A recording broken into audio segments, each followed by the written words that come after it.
This is Sam Like a Ghost, and we are live on our Twitch, YouTube, Facebook, and now Twitter channels with Queen of the Static Opera.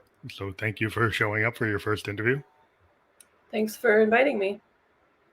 So what we like to do is do kind of behind the music type interviews where we talk to an artist about what they're all about. But what we're going to also do is let you hear Queen of the Static Opera before we get into the in-depth interview. But we do have one sponsor we want to mention, and that's newsly.me, and use coupon code GHOST2021. That's still valid. Newsly is an iOS and Android app where it reads the news back to you in a natural voice, and you can stop scrolling and start listening. So use coupon code GHOST2021 and go to newsly.me or the App Store to pick that up. And now we're going to what we also want to do today is we've got your video, which is actually like a YouTube lyric type video queued up. Okay, so you cool. have it here, and it's basically it's you're doing a cover of Warm Leatherette, right? Maybe you want to enter how that came about before we play it. Me and I do Queen of the Static Opera with one other person. We saw the Trent Reznor, Peter Murphy cover of this song. And obviously we knew about Depeche Mode, and Mute has a huge legacy and stuff. And I don't know, we kind of just decided to do it randomly one day, and it came together really nicely. Not much to say about it, I guess. It's a cover. So yeah, I really appreciate the original writer of the song and everything. And he's said he likes my cover, which was a huge honor for me too. Cause he's just awesome. He's done Nick Cave and Depeche Mode. Those are people he discovered. So it was really cool when he said he liked it. So I was happy about that. Yeah, that's very encouraging when you do a cover and the people that were responsible for it tell you that they like it. I mean, that ends up, and I think that's gold. Well, especially in this genre too, because it's he's like a synth innovator, and so then we're doing synth music, so it's wow, that's incredible.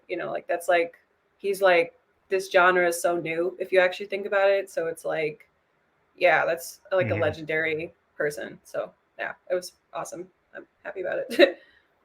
Okay, so we're actually going to play some comments from some of your fans. We'll put it up there. Actually shows up, but we're going to go right to it. We're going to put you on mute while we play it, and then we'll come back.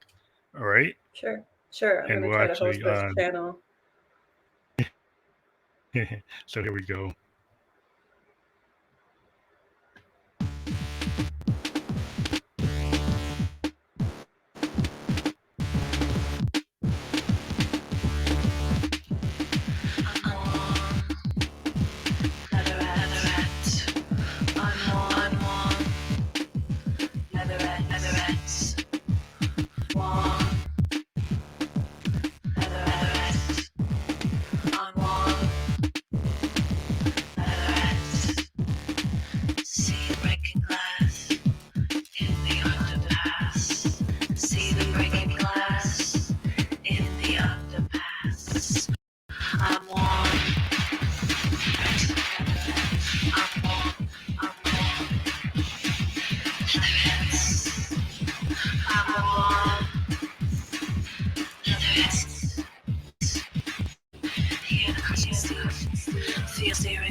Let's make love before you die. On warm leatherette. I'm warm leatherette. I'm warm leatherette. I'm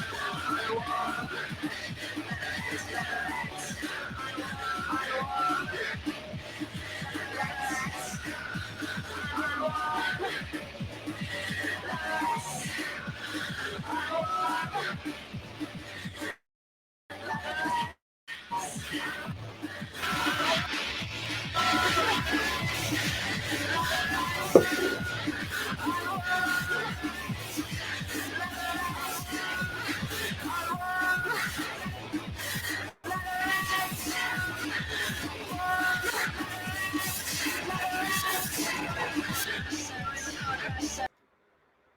So now we're back.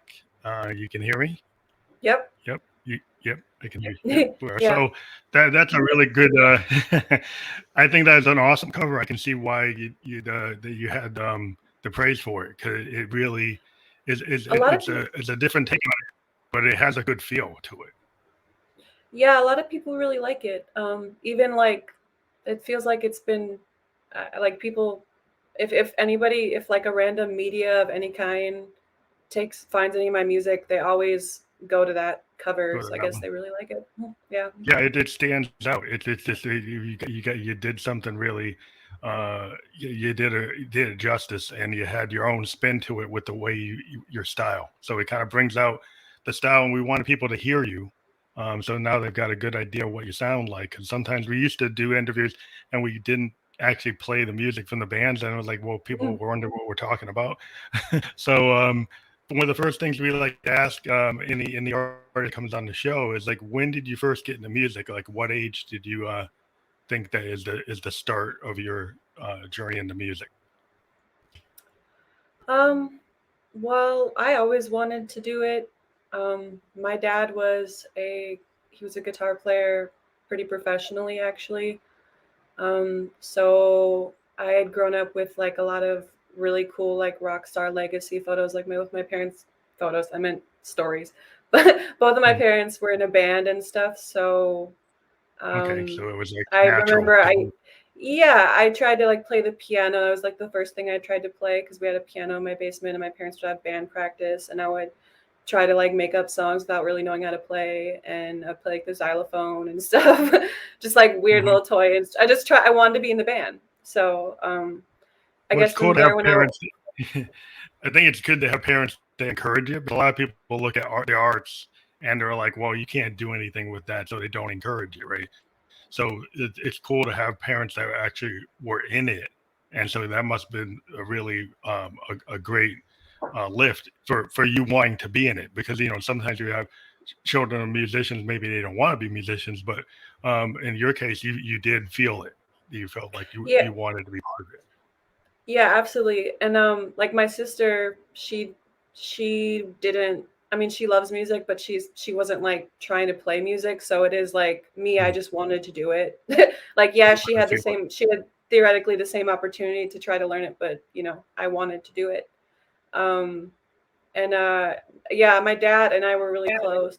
And so he was like the really serious musician. I mean, my mom did music too. Like my mom's a really good bass player, but my dad had like a lot of really amazing like rock star legacy stories that just like made me really want to become a musician, I guess. Yeah. He was a professional musician, part of the Minneapolis Sound, right? From what your write up Yes, is. correct. Yeah.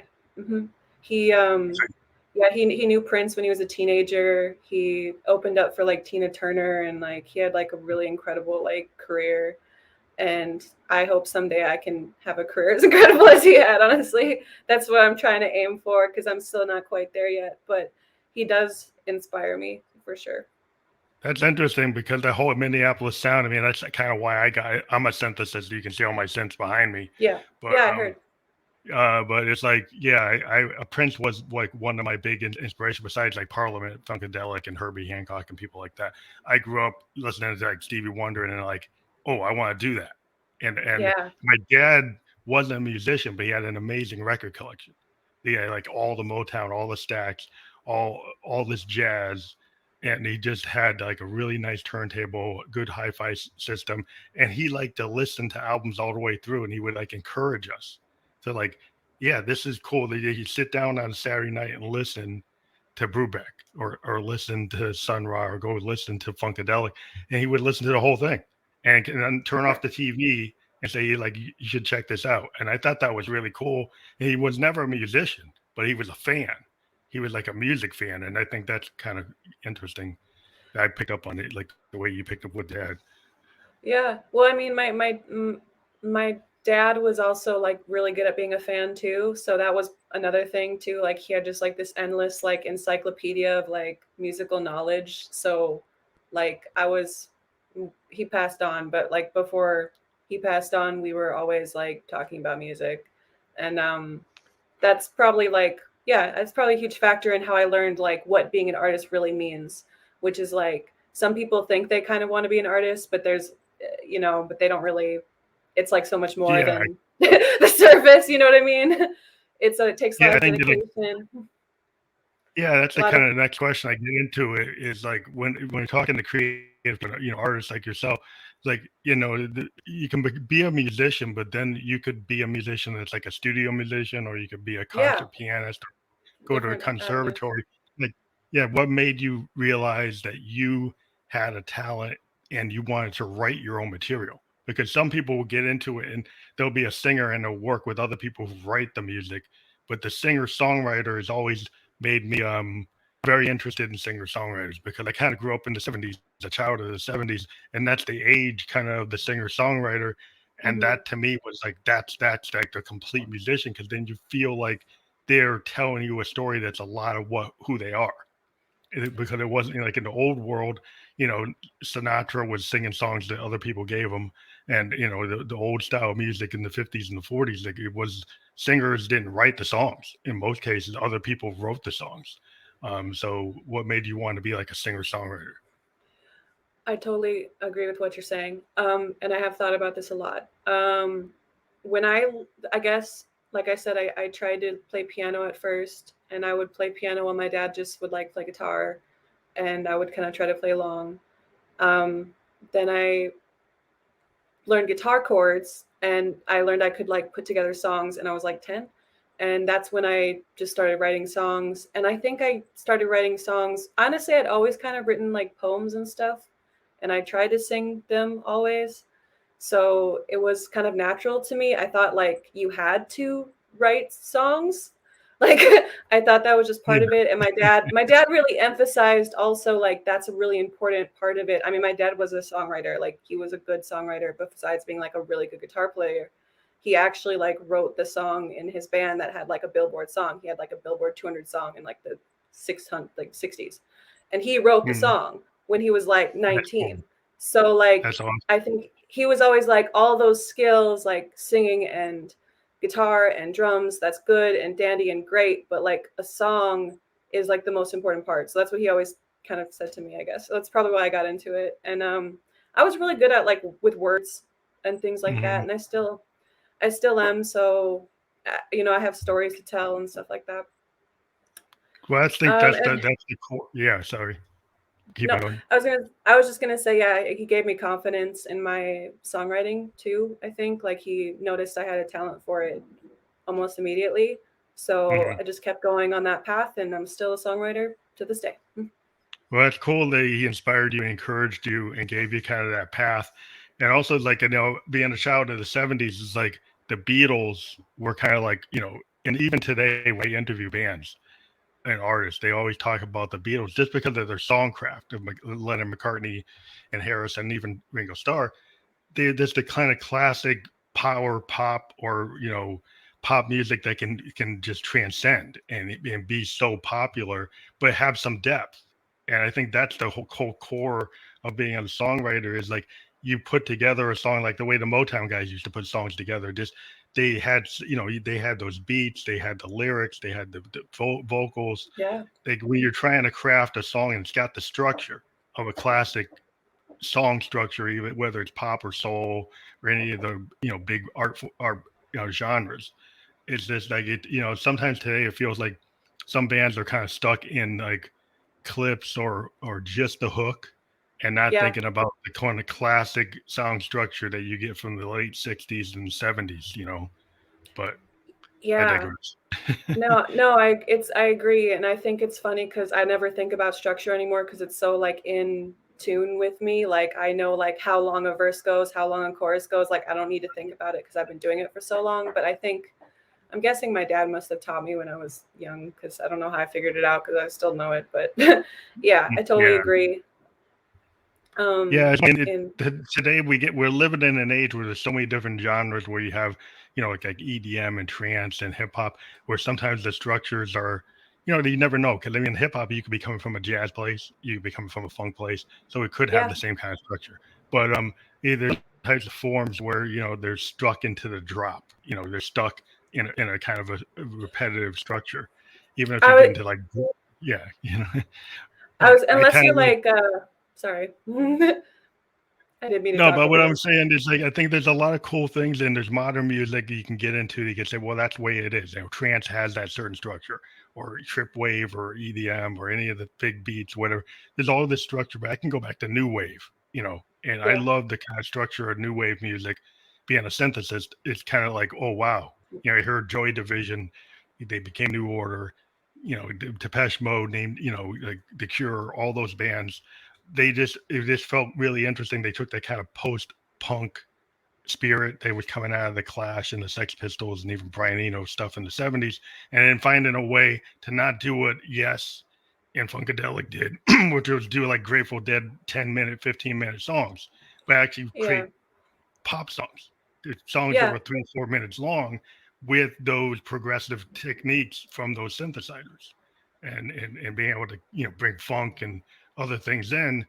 I think that was what's cool about new wave is like people think, oh, it's all synth, but there's a lot of interesting bass lines, really Yeah. cool guitar that is kind of post punk. It's got punk aesthetic to it, and I think that's been what I always love about the '80s was the kind of melting pot of all the different styles, Yeah, kind of I coming together. I I agree. I love 80s song structure. I think it was like the pinnacle of like great songwriting from like a structural place, like how the vocals were, like the chord progressions. Like I'm not super into the I have respect for people who do like the 10-minute long, like complicated instrumental music and stuff, but it's not what I like listen to. Yeah, yeah. And it's not really what I enjoy. Like I love 80s music though, so I so agree. Like new wave is amazing. I love that stuff. Well, I like the fact that they were able to take the same, take the mini Moogs and take the Hammond organs and take all those things that the Yes and Sticks and all the bands were doing and find a way to, shorten it and make it more poppy or get the hook tighter. I think that's where the Prince has taken stuff from like a band Hmm. like Kraftwerk is very experimental, but he took their kind Yeah, of vibe and it made it more digestible. And even took the Parliament funkadelic vibe where they could go 10 minutes, and he brought down the same kind of funk, but brought it down to a song like Kiss, or yeah, and wow, he's like that's funky as anything funkadelic would do, but it was way shorter than anything they would have done. But it gets to the point. And I think that's what the cool thing about the '80s is you can kind of get to the point and still have a lot of experimentation from the progressive side of the music, I think which I is think that's kind of what. Sorry, I didn't mean to interrupt you. I keep well, doing that's this. fine. I think No, you're it's ending fine. and then you're starting. Sorry. I was gonna say, yeah, I agree, and it's funny because kind of like Queen of Static Opera as a project conceptually, instead of like taking like mixtures of like kind of like the 80s stuff, but then also like experimental like noise music and Yeah, like making it like pop. That's kind of what the project is, and it's really weird and it's hard. Like it's kind of strange because I don't really know where I fit in like the internet hierarchy of like where you belong because genres. like a lot of the yeah because like a lot of the like more like noise metal people they want to hear like songs without hooks and stuff like that and songs without clean vocals and I'm like trying to do this noise pop thing is what I call it, which is like has clean vocals and hooks and is melodic still but like also like noisy, you know what I mean? So it's Yeah, it's got that Trent Reznor kind of Nine Inch Nails noise, but a little more poppy.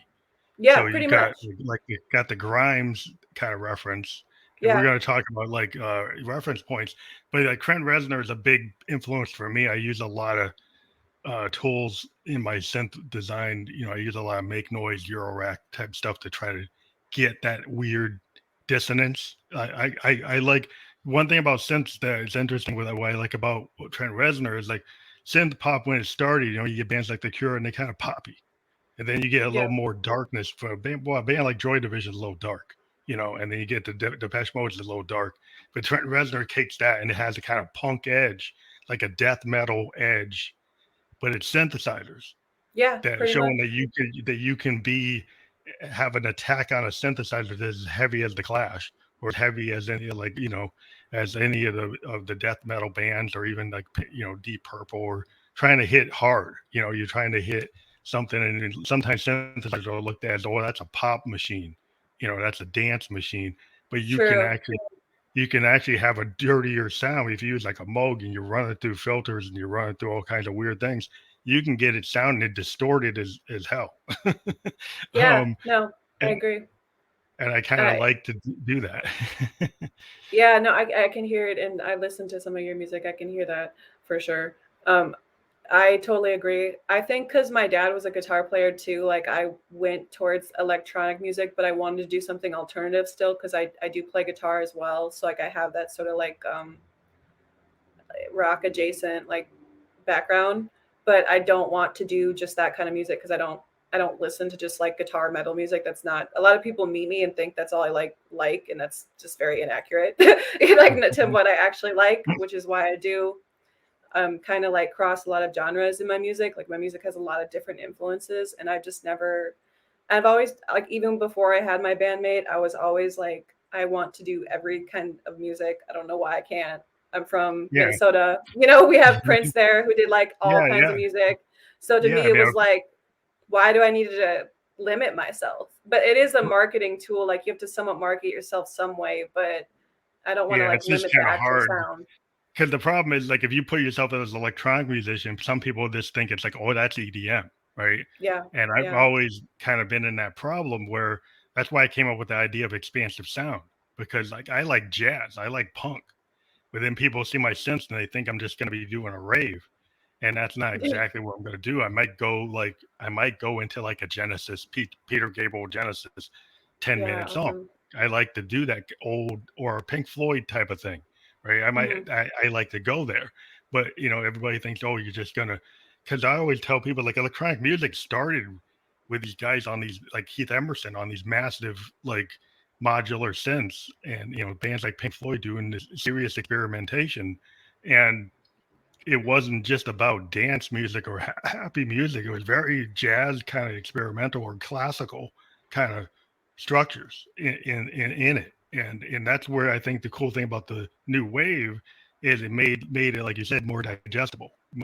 If people can dance to it, then they're gonna not worry about the complexity of it, even though it can be complex. That's why I think the heart of Prince is his stuff on your surface. It seems like it's simple, when you actually get under the covers, Oh it's like, God, wow, no. it's not that simple at No. all. No, he's literally like one of the best musicians that I've ever walked the planet, probably. So it's like, yeah, no, I'd agree. And I think it's funny too, because like I do make like more high tempo dance music. Like I like to dance, but I'm a very serious, well, not I'm serious, but musically, I'm kind of heavier though. So it's like, even when I'm Hmm. making dance music, it's kind of dark, if that makes sense. It's like a dark dance. Yeah, So yeah. I relate to Well, the I've always those dark side. qualities. Mhm. Yeah, It's kind of like that, like you know, to be in a child in the '70s, everybody starts talking about the dark side. They start thinking Star Wars vibe, whatever. But but yeah, I think I always did like I say, the punk aesthetic.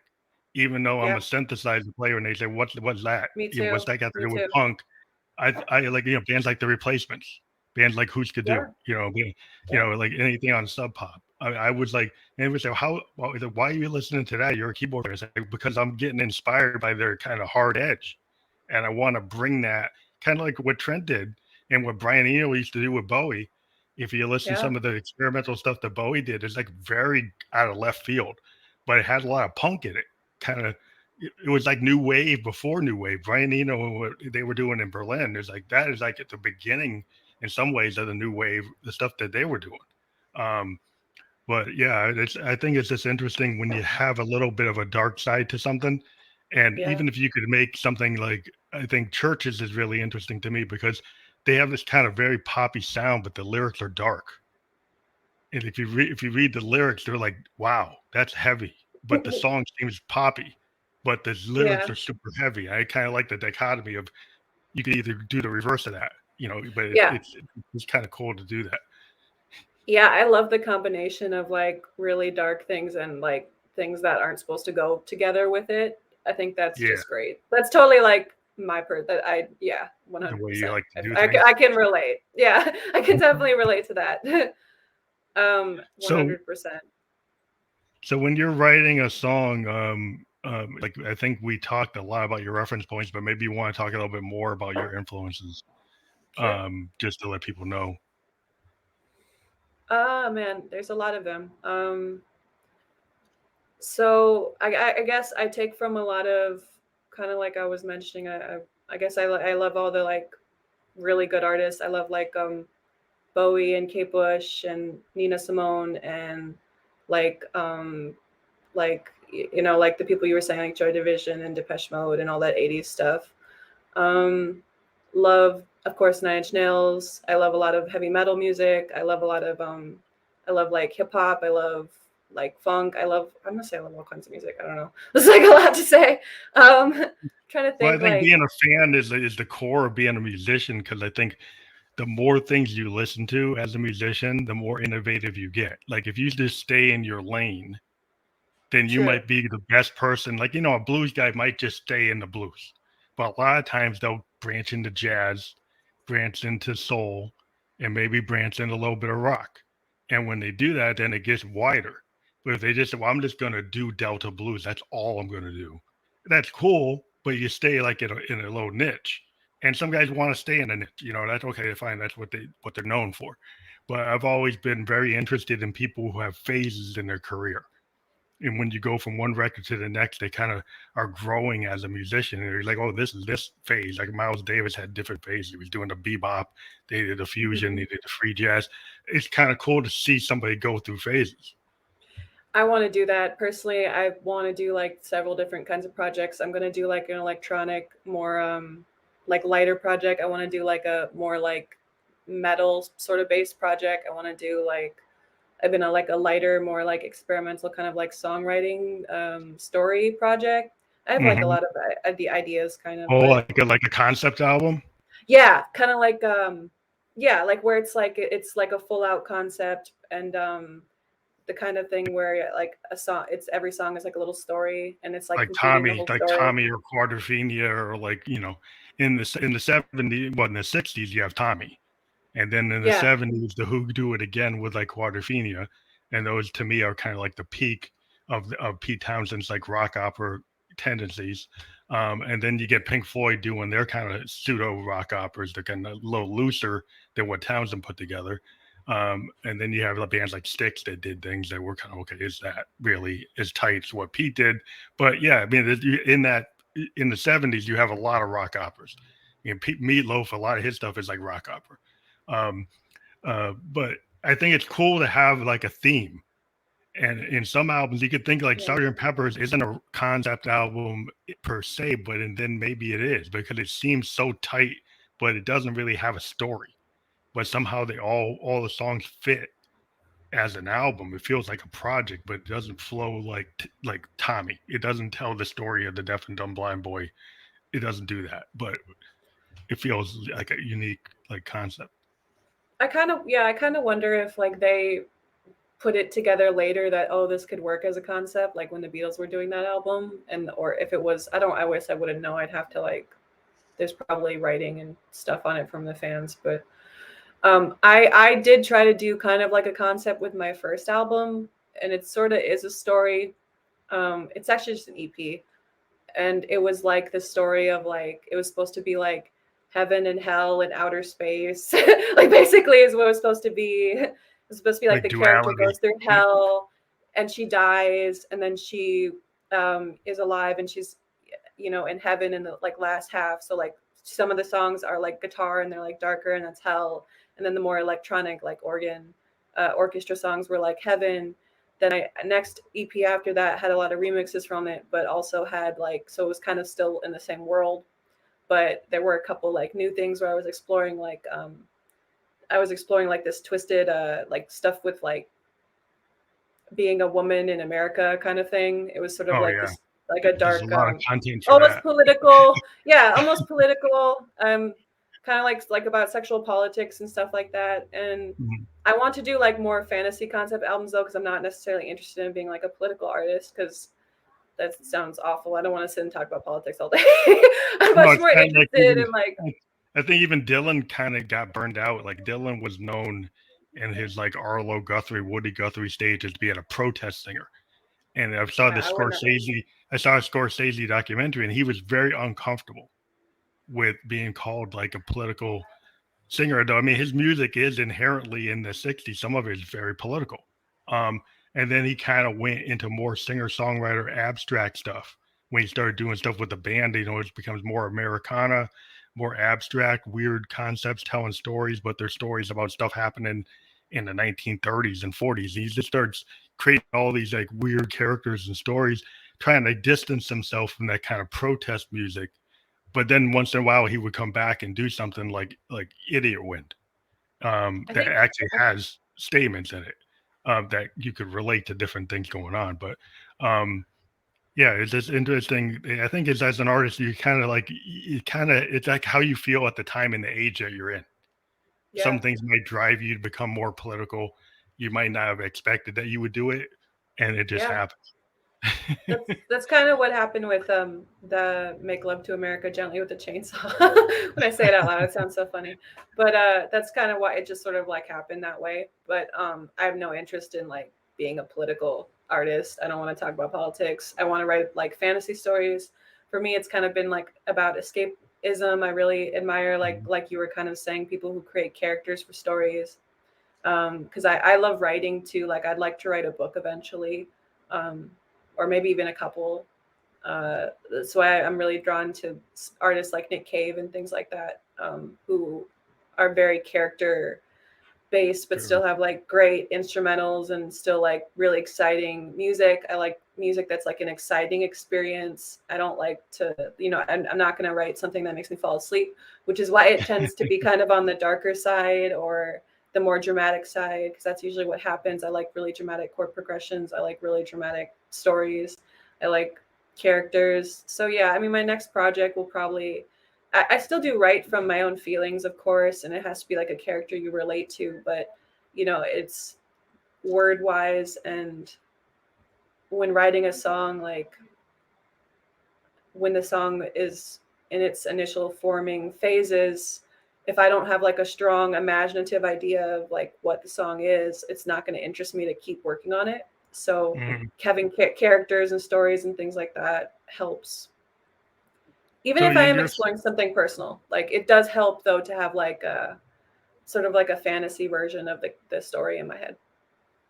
So a lot of times I like to get into like the heads of the musicians I talk to in terms of like your stage persona. Like a lot of times, the good example of what I'm trying to talk about is David Bowie. When he started, he's David Jones, didn't really work, came out, did Ziggy, started creating characters, started creating stage personas. Between Lad Insane, Ziggy, then White Duke, and it worked for him. And then you see that like even like Freddie Mercury from Queen, he had this over exaggerated version of himself on Yeah. stage. And even Prince, like the kid, like every album, Purple Rain, he's the kid. You get the Parade, he's this other character. Christopher Tracy, he goes every time he did an album, he created like a persona to go with the album, like a stage, like a version of him for Sign of the Times is not the same as the one for Purple Rain or the one for Around the World in a Day. He came in like different outfits, different attitude. Do you feel like do you approach music that you feel like you got to come up with like a persona to go with the theme of what you're doing? Totally. I think that helps you be braver to be out there. Like it helps with your bravery. I think it helps with the not being bored. If I had to, like, if I had to stay in where I was with my first project for the next projects, I would be really bored of it and not want to do it. So I do like to explore different like facets of my personality with each project that I do. So I think that's kind of, I think there's a reason it usually happens with really good artists in that way. You know, everything about it, from how you present yourself to the sounds itself, the titles, the lyrics, it's all, I mean, it's all calculated, right? Like, it's not like we're coming up with this from our, you know, we're thinking about it. So for me too, yeah, it's always helped with my bravery. Queen of Stack Opera was always a more exaggerated version of me, kind of. It's like the other you. It's like, is it like the other you? Because I like to look at the idea, like Victorian poets had this idea of like the looking glass and the other, right? And so if you get into old style poetry, they would like the looking glass is used all the time to kind of represent that person that you look at in the looking glass is like the other version of yourself. And maybe that self is either more brave or they're afraid or whatever you project on that other. And then a lot of time musicians, like when they're on stage, they're that other you, you know, they're that other me, really other me. But yeah, I think I think every time you go on stage, there is this other person. In order to be a musician on stage, you do kind of go into like a trance, or you get into the state where you're feeling the muse, or you're feeling the universe. You feel like you're feeling like a keyboard player, like I get, you know, you see him, we get in the zone. I don't even know if he asked me, what were you doing? I'm like, I mean, I was in the zone. Yeah. You know, it's like, I don't know what I was doing. It's like, he asked me 2 hours after the show. It's like, did you know what you were doing? I was like, kind of just went with it. You know, it just felt, you feel it. You know, I think any music guitar players feel it when they do their solo. Could they explain why they did their solo the way they did? It was like, probably not. They just felt it, you know, and that's the way where they went. Yeah, 100%. And like, especially because I mostly sing live, and that singing is like, it's like a difficult instrument because it's inside of your body. You know what I mean? So it's it requires like a certain extent of bravery. But like, I literally like scream in my shows sometimes. So it's like this very exaggerated, aggressive version of myself, like where I like lie on the floor and I'm like screaming and it's like crazy and it's just like bizarre. And I'm not saying I don't sing too from a technical place, because I do, but it's like I always yeah, and I like extreme artists. I've always liked really extreme artists with extreme visuals, people who are like really daring and brave and doing extreme things, because I'm bored with I don't know, I guess I'm just a weird person. I don't know. No, I think that's part of music. I mean, if you think about it, I mean, Hendrix was like super extreme, you know, I think Prince kind of took a lot of his stagecraft, but like he would just be, you know, totally wild, you know, doing flips, you know, setting the guitars on fire and just, and at one time I think Bill Graham told him, like, why don't you are such a good player, why don't you stop doing all the pyrotechnics and sit down and actually play it?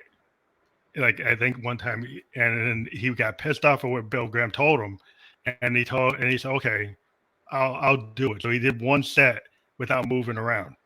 He didn't jump around. He didn't try to play with his teeth. He just played straight so he would sound really good.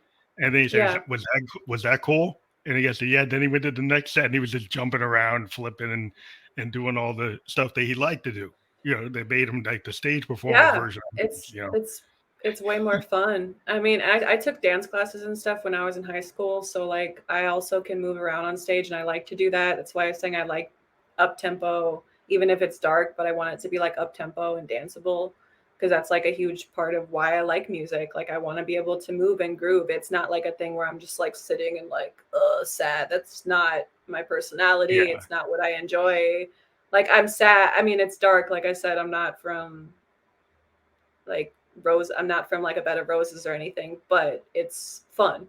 Yeah, it is fun. Yeah, I think that's what the progressive bands like Yes and Pink Floyd got accused of in the 70s, of like turning their back on the audience and concentrating on trying to make the performance sound so perfect that they forgot about the presentation.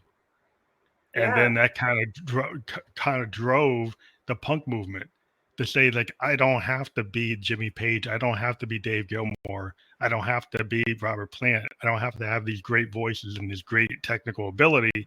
I can just come out there like Joe Strummer and not be a guy that really can sing technically, but he has like the attitude and honesty that was like, wow, that was refreshing. Creativity is something you can't train. Like you can train your voice, you can train, you can learn all the scales or whatever, but creativity and guts and performance, like having your performance aura. Cause like I've seen a lot of shows, I've seen some really good performers, and it's not even just the technical aspect that makes them good. It's how original you are. Cause there are tons of technical musicians that are totally boring to me that I don't care to listen to. They aren't interesting to me. It's Yeah. it's not to say like I don't admire their technique, but if there's no creativity there, I don't really care. If it's about what are you saying? Like what are you saying with your music? That's what's going to get people interested. Like what are you saying? What are you making your audience feel when they hear this? I think a lot of people, especially like in Minnesota, for instance, there are a lot of really good musicians there, and a lot of them get really caught up on like chord progressions and like jazz and like stuff like that. And sometimes it's like, but what about like a good song? Like, like you guys are so caught up in being impressive to other musicians. Like the core essence of like the good song isn't there. I don't know. Like my bandmate is really talented, and it's interesting to me that sometimes he'll only write with like 4 chords or something, but it's like just sounds phenomenal. And it's like, yeah, I mean, if you think about the Ramones, like they have this guttural attack. It's very simple, but it just hits, and it's poppy, and it doesn't have to be. You think about the early Clash, you get the bands like Husker Du, and a lot of stuff on Sub Pop. It's just like the punk aesthetic doesn't mean that you have to know all the Beatle chords, right? That you just to come out and actually say something that hits with the audience, and then you're like, okay, you get these like punk or like post-punk bands or just that kind of spirit. yeah. This always to me was like when I first heard the Replacements, like Sorry Ma, I Forgot to Take Out the Trash album, and it was punk. It was like Clash. It was like Sex Pistols type stuff. It was like very raw. It wasn't as poppy as they got. They got a lot more poppy. Yeah. But that was like raw, and there was something about that raw nature. I was like, wow, I like that. I like bands that can come out and maybe they're not Jimmy Page, they're not Led Zeppelin, they're not Pink Floyd. And sometimes you don't want that. Sometimes like maybe if you're in the basement with your headphones, it's cool to listen to Dark Side of the Moon because of all the work that went into it. But sometimes you just want to punk out. You listen to Green Day or The Clash or Nine Inch Nails. It's like, yeah, I don't need that technical aesthetic to be happy. I think your talent can be innate without it being overly like I said, I'm not saying I'm not saying like you should never try to get better or anything, I'm not saying that, but I am saying like the song core and what you're saying and your creativity and your guts and your personality is what people are actually going to be more interested in. Like you can always clean up other elements of it. And like as you develop, like as a singer, like I've gone through phases where I sounded completely different from what I sound like now. And I'm glad I did go through those phases because I think it helped me learn what kind of voice I would like to, I want to have. And I have a certain taste in vocals, and there are a lot of vocalists who can be really good with voice lessons and like technical things, but their voice has no character to me. So when I listen to somebody like I was listening to PJ Harvey yesterday, and it was like her voice is she's phenomenal. Yeah, like her voice is so much character. Like you can tell she thought about like emoting in every, even if it's not like an overly complicated vocal line or anything. Like she's not trying to like hit like Whitney Houston notes, but it's like so. Yeah, I but think it's like the same so thing thought with, out. like a Liz Phair. I love Liz Phair, Exile in Guyville, right? And I like her kind of. She doesn't have like a Whitney Houston voice. That's not what it's about. She has this kind of deadpan, kind of Lou Reed, Velvet Underground take on stuff. Yeah, it's coming from this underground kind of girly sound to this kind of punkish post-punk, her post-punk interpretation. And I always like that. I always try to tell people you don't have to have the perfect 5-octave voice, or the baritone voice, or like a lot of times, like if you listen to Motown, he's like, you would think, well, there's no way I can sing it all, right? Because you got to be like Smokey, you got to be like Marvin Gaye, you got to be like the Four Tops. Those guys are just like they're perfect Yeah. voices. There was a whole period where that's all you couldn't even get to the microphone unless you could be like a Smokey or be like Sinatra. They wouldn't even let you near the microphone. That is And true. It's a different time. so now that Dylan kind of opened it up, where like, where's he coming from? He's coming from like outer space, but it's like he has different variations of his voice too. He could do like a Nashville Skyline version of Dylan, where his voice is, wow, that's really pretty. I mean, he actually could get the tone. But then other times he does this kind of Arlo Guthrie kind of nasal version of himself that was just a kind of caricature of himself. And if people would say, well, that's really, you either love Dylan or you hate Dylan. But like, I think this thing about him is like, he doesn't just have one voice. If you listen to his catalog, his voice changes all the time. It's like different versions of himself. Yeah. My parents were big Dylan fans. I like some of his music, but I'm not like I do respect the like songwriting though. I can see how it's like Yeah, it's how probably it's more the important. songwriting structure is the way his like lyricism is like fantastic. But Yeah, and I started out kind of like a heavy, like I was very good at lyrics. Like that was, I mean, I played multiple instruments, but like I was really good at lyrics, so that was like my thing. And I had a really weird delivery, and like I got through weird phases. And I like to technically sing too. Like it sounds weird, but I like to try to sound like I love like my warm up song is I always try to sing Michael Jackson. Those are like my warm up songs. oh, so Like you get the pitch stuff right. Yeah, but then you well, got like that's a really great vocalist. So I mean, if you're going to try to like get in the pitch of a great vocalist in the kind of tradition like a Motown vocalist, and I like how his vocal is like it's technically great, but he's not like I'm not a huge fan of scales and stuff. Like I don't listen to singers that like hit all. I don't like that, but I do like to be on pitch and sing well. And I like that Michael Jackson's voice is like, well, his voice is so high that it can kind of hit my range. Like our ranges are similar because his voice is so high, but also I just like how he delivers things with, and so he has like a really interesting kind of an attack that's like playing an instrument. Like when somebody's like scatting on a guitar, he can scat with his voice. It's kind of like a kind of African American kind of, in the blues and other types of African American art forms. There's this kind of scatting thing that he brought into pop music and was able to do his kind of attacks and weird kind of strange vocalizations. They're very kind of like they attack. He's got this interesting attack, and he's like staccato kind of getting things in, and you're like, wow, that's really weird how he can do that. And it's kind of James Brown used to do it, but he was doing it from that heavy funk, and then Michael's doing it at a higher register, but James was doing it lower, But I would say both of them do kind of like the like blueprint of like rock singing, to be honest. Like I think more than anything, I think race can tend to skew people's like view of genre. Like sometimes I hear certain artists, I'm like, that sounds like rock. Why are they putting that in the R&B category? Like The Weeknd, they'll always say he's like R&B. I'm like, that dude is like pop new wave. Like, what are you talking about? Like he's doing like industrial ambient, like he makes music like my music. Like that is what the problem is like that you get thrown in R&B is if you're if you're a certain tone.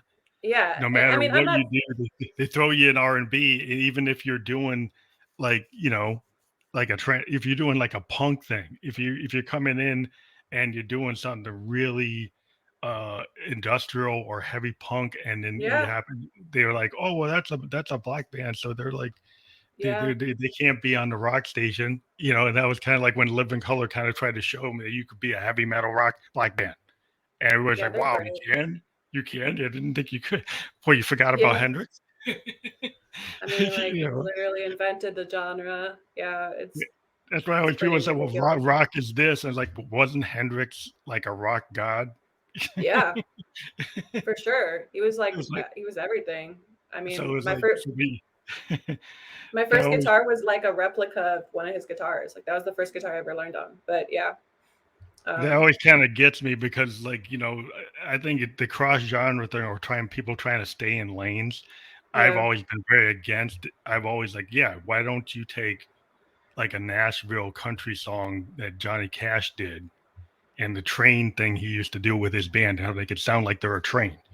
And sometimes you can take that and you can bring that into other things, well, right? he And he especially translates really well to like rock covers of his yeah, songs. Like are the like the shit. Like they're really cool. yeah, He can well, they got translate this well. kind of he was like this outlaw. He was doing like this outlaw Yeah, country.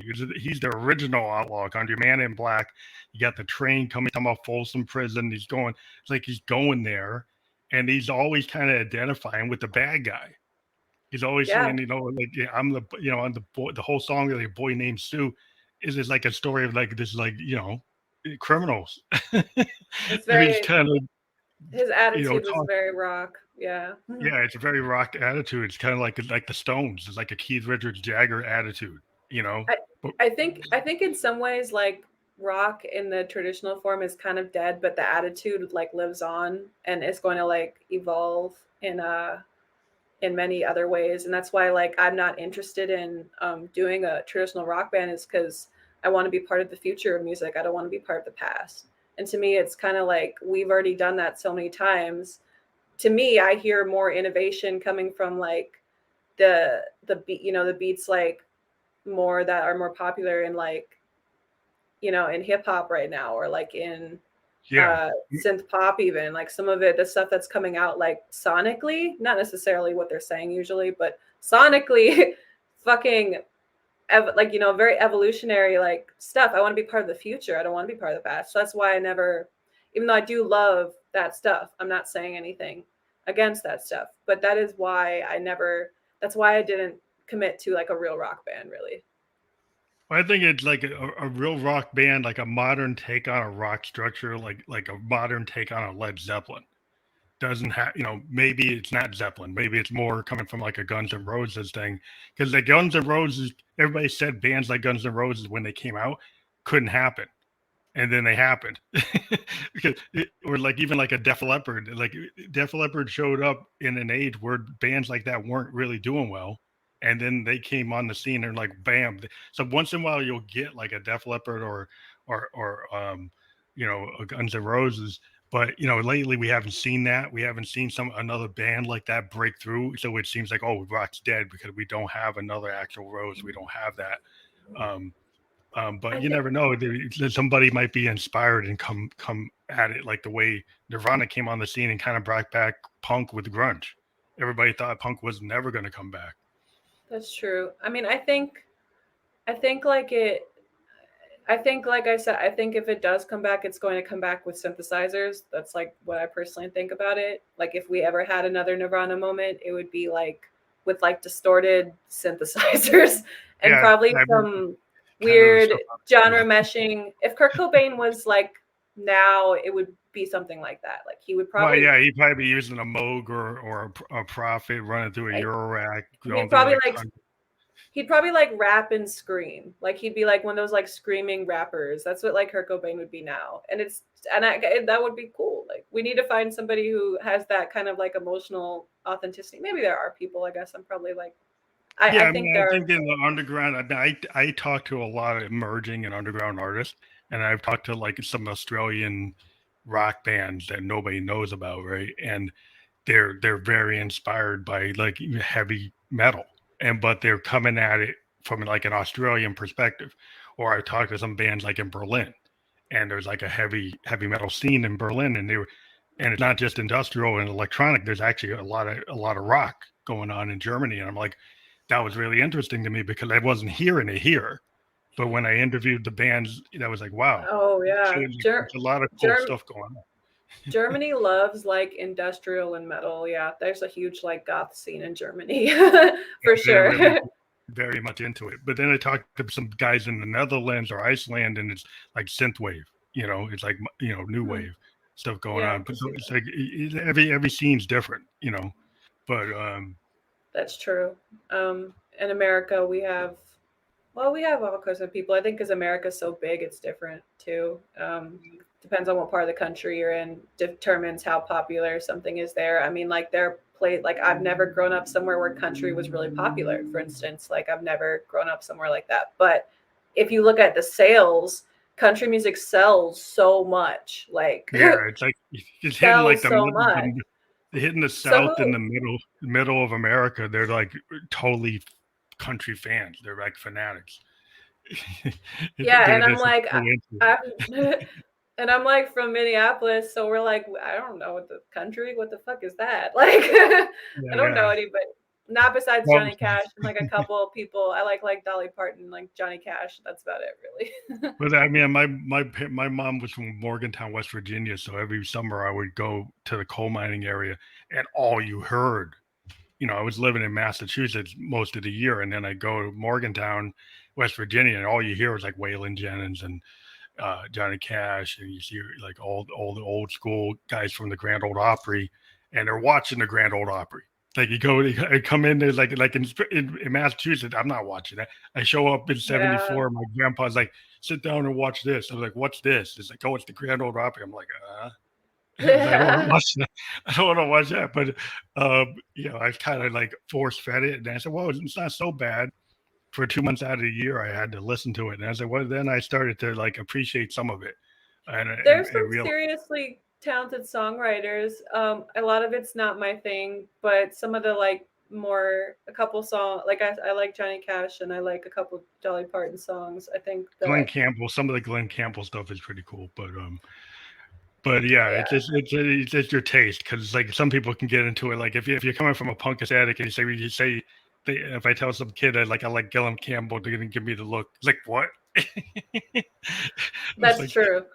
I think like outlaw country is most palatable for like more like alternative like rock or pop yeah, fans probably. Johnny It's like the Cash, people outlaw can stuff. respect him. I think a lot of Yeah. modern, hey, if you show them like something from Folsom Prison, they're like, oh yeah, that's cool. They'll Yeah, they'll badass. get it's badass. And if you see him wearing all black and giving people the finger, and Yeah. like Johnny was like the punk. He was the punk. Like he was a rock star. I mean, he was Yeah, doing stuff rock stars weren't even doing. He's getting put in jail. He's getting arrested. it's He's true. flipping people off. He's swearing at Now people. now I want to watch that movie about him. I'm gonna watch that after this. That sounds good. He's just a really interesting guy, and his music catalog is just fantastic. But yeah, we kind of went all over the place. But I want to ask about: are you targeting like your next album or EP or project for the next year, or is it going to be something that's a future thing? Am I sorry? What did you say? Targeting or Uh, touring? well, targeting for your next like release. Like, are you going to be working on an EP or an album or singles? Oh, I mean, what are you doing I for your next project? well, well, I have a single that I'm going to be releasing soon, and it's just going to be on Bandcamp for a couple months. I'm really excited about the song because I think it's one of the best songs I've ever done. It is a little bit lighter than some of the things some of my audience might be used to that I've done, but I think they'll really like it because it's still very genuine and very somber, but like very well done. I love it, and my bandmate did an amazing job. Um, and I don't know, we just came together. We wrote this great song, and I'm really excited about it. So I'm going to release that. I'm working on my next project. I'm not sure where it's going to be. I have I have some other things I'm going to be releasing, but yeah, I'm working on new music. I'm going to be playing some shows this summer Hmm. to just kind of for fun in LA, really. Mostly though, I think it'll be a full album. I'm going to try to do a lot more. Um, Probably like I don't know. I don't want to speak on it too much because I have no idea what it'll end up. But I am writing for it. So you have a goal of an album, and the single, do you think would be part of the album, or would be a standalone?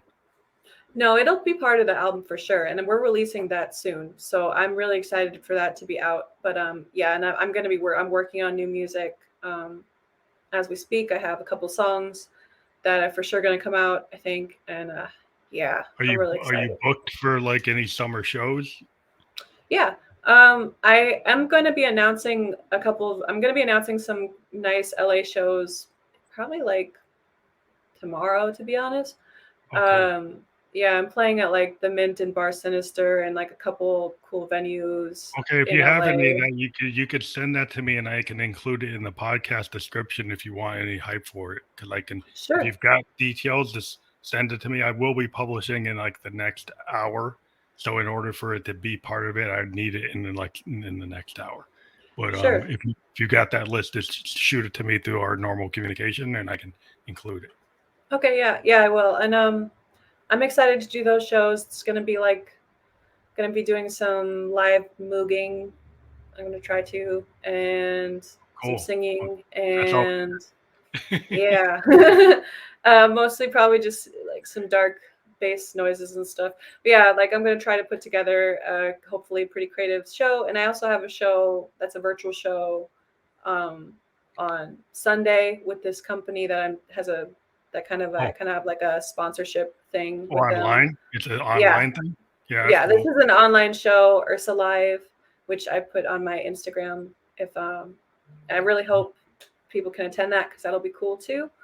And yeah, I'm doing the shows more just kind of like something to do while I'm writing the next album because I want my next album to be like big, ideally. Like I'm trying to make a big career step with my next album, which is why it's taking so long in a way. It's because Do you like it's all find? about it's not even just the music. It's not about just creating the music. It's about like the business aspect of it too. Yeah. I don't want to have like I don't want to just release a bunch of material and not promote it properly, you know. So Do you find if you um, play when you're working on an album and you go out and do a show, that when you try new songs in front of the audience, does that help with the development of the song by trying it in front of people live? Make you make different choices, okay, based on how it feels when you do it live?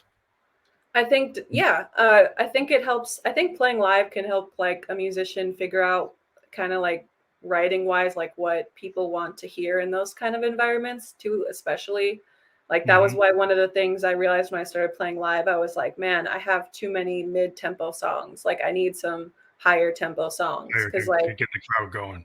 yeah, and like vocal wise, like I want to do these like there is a song like where some of the vocal parts were written because of the live version of it because I wrote Mm. those parts like spontaneously during the live version and it helped develop the real version of it. Yeah, I So yeah, find that kind of technique of doing like a stream of consciousness thing, or like what I found is I actually will go live on Facebook from my studio and do a rehearsal just cold. And what I do it because I want to just like force myself to not stop and start. So I'll do a live rehearsal and just go with whatever works and not have to keep on going back into my machines and start and stopping on a DAW, but actually run through a bunch of new material and see how it evolves if I force myself to play it live in front of people, which is I kind think of, I heard like Frank Zappa used to do that a lot. So I was kind of like, okay, I'm going to try it. I could see that. Yeah, Frank Zappa, I'm pretty sure had like a lot of people at his house all the time, and I know that because my dad broke his lamp. So like I know that he was just like having a house full of musicians all the time. But I do find too like I writing with somebody is like in the room with you is like wow you can I think there's a lot of like the bedroom producer thing is a huge Yeah, part of what's the going music on? right now. But for me, while I write alone and stuff, and some songs do start that way, it's kind of like it feels like the best things actually come when I'm with my bandmate and we're like sitting and it's kind of about like almost like impressing each other. You know what I mean? Because then it Yeah. just comes together with an energy and the song always comes together in a way that to me I think is just more it's just better, you know? Well, I think And it's like like the demo. I think like if you think about like if you're in a band, right, and you got a primary songwriter who writes the demo, and then he presents it to the band. Once the band gets it, then maybe that 808, and maybe the bass line from the Moog get done by a bass player, right, and the 808 gets done by a drummer.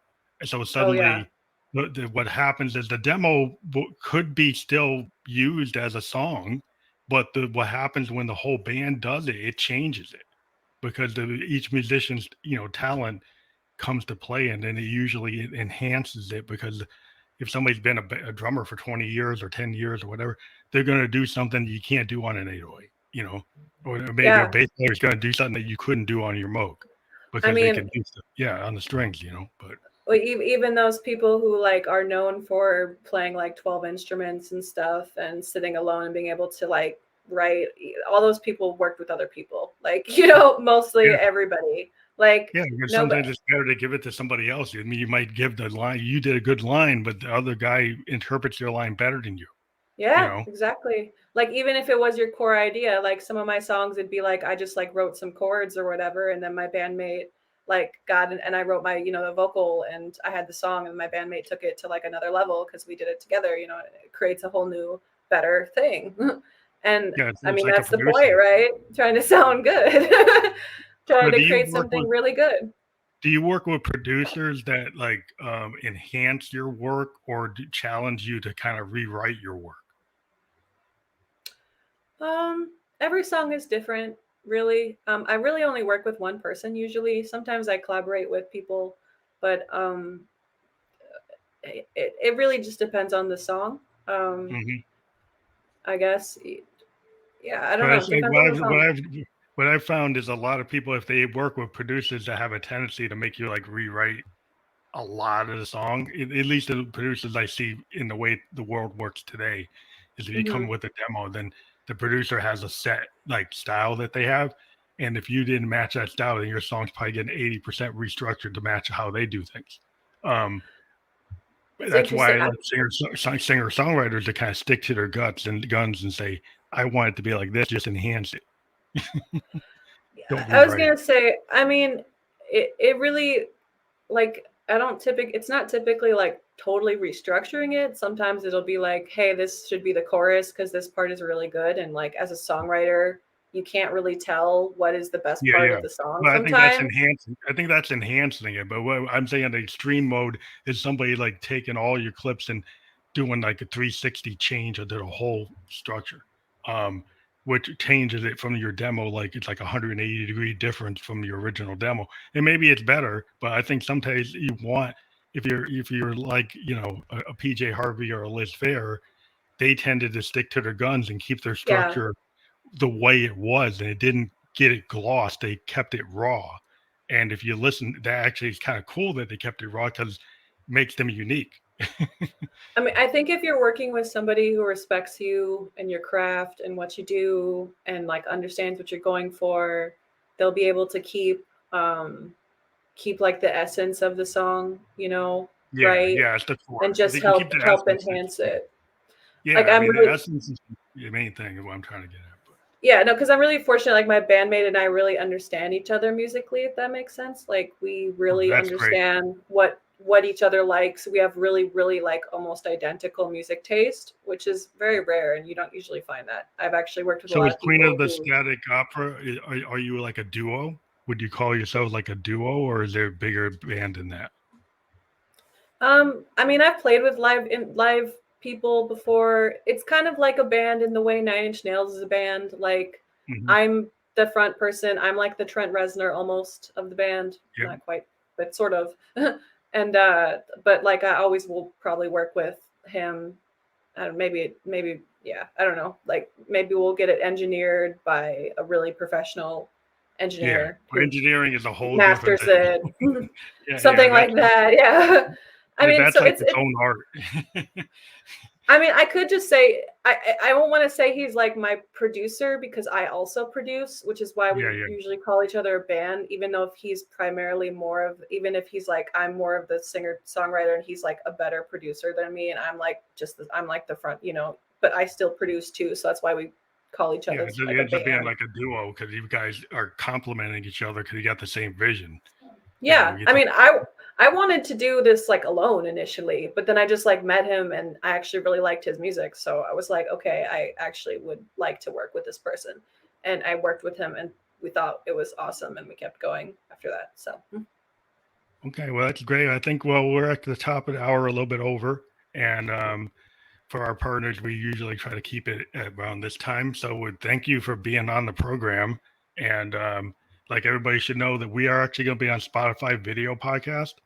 And if you didn't know, Spotify has video podcasts now. So this is actually going to get converted to their video podcast format within an hour. We will have permanent links on Twitter, YouTube, Twitch, and Twitter, and Facebook. So thank you very much for being on the program. And if you, as always, when you're all the guests that we have are extended to come back on when they have another project. So when your album drops, if you want to have an album release episode to push it at that time, let us know and we can help you out. Cool. Thank you. Thanks for having me. Thank you very much.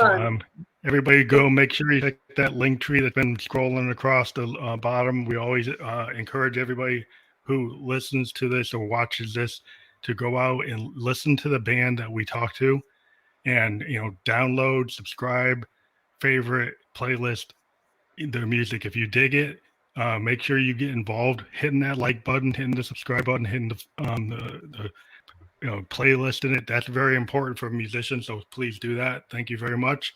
And please listen to Queen of the Static Opera wherever you find their music. Thank you very much for being on. Thank you. Bye-bye. Are we still live?